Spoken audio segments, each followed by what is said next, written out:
From NBC News, this is Today. He's known as the poet of the common man. Merle Haggard has been selling out concerts for decades, singing the stories of working class struggles and joys.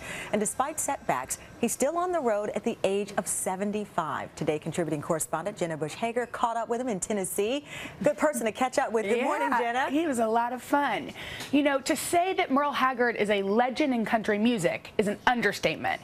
He's had 40 #1 hits, won countless awards, and he received the Kennedy Center honors for Lifetime Achievement back in 2010.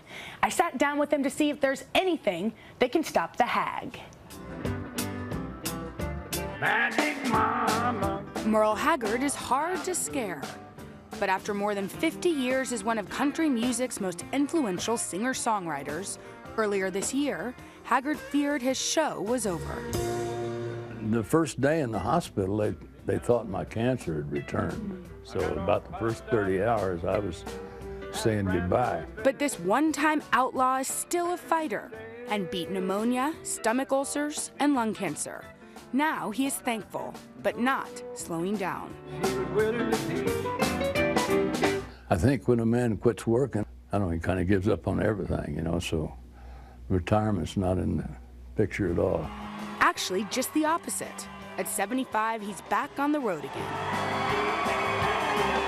belting out his unique voice every night to sold-out auditoriums. And I'm proud to be a Hokie from Skokie. Called the poet of the common man, Haggard started writing songs as a child. Mama tried. A rebel as a teen, Haggard was sent to reform schools. Small crimes led to larger ones, and he landed in San Quentin prison for burglary. One day, Johnny Cash came to perform. That was the concert, Haggard says, that changed his life. I walk the line. The most important thing was he identified with those convicts. They knew that he was one of them, and he conveyed that. His honesty was evident.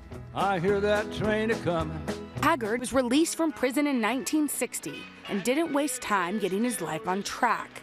He recorded his first song in '62 and had 6 major hits by '69. In the first 9 years of his career, he recorded 30 albums. Married 5 times, he lived hard on and off the road. He says redemption and a responsibility to connect with his audience gave him clarity to know who he was and what he wanted. It seems like music is just really a lot of who you are. That's about all I am, you know, that's what I'm for, that's what I do. I eat, sleep, and breathe it, and people around me, if they can't handle it, they just have to get away. You know? This is how it is. Play loud, guys. Daughter and sons are even in the band. Son Ben is getting rave reviews for his performance with his dad. He's really critical. It's good criticism, though. I cherish every minute of it. And for a guy who is most comfortable writing lyrics on the back of a box top, social media seems pretty foreign. But Haggard is once again unafraid. Well, this Twitter thing, I'll tell you what, it was 13,000 followers. 13,000 followers in one day. They can't stop me now. You're very Unstoppable, even at 75. I still feel like that I'm one song missing. There's one song that I ought to write that'll give me the most satisfaction of any, and I'm still chasing that. Look at me working in Tennessee. And you know, Haggard says he doesn't give much thought to his legacy, just that he wants to be remembered.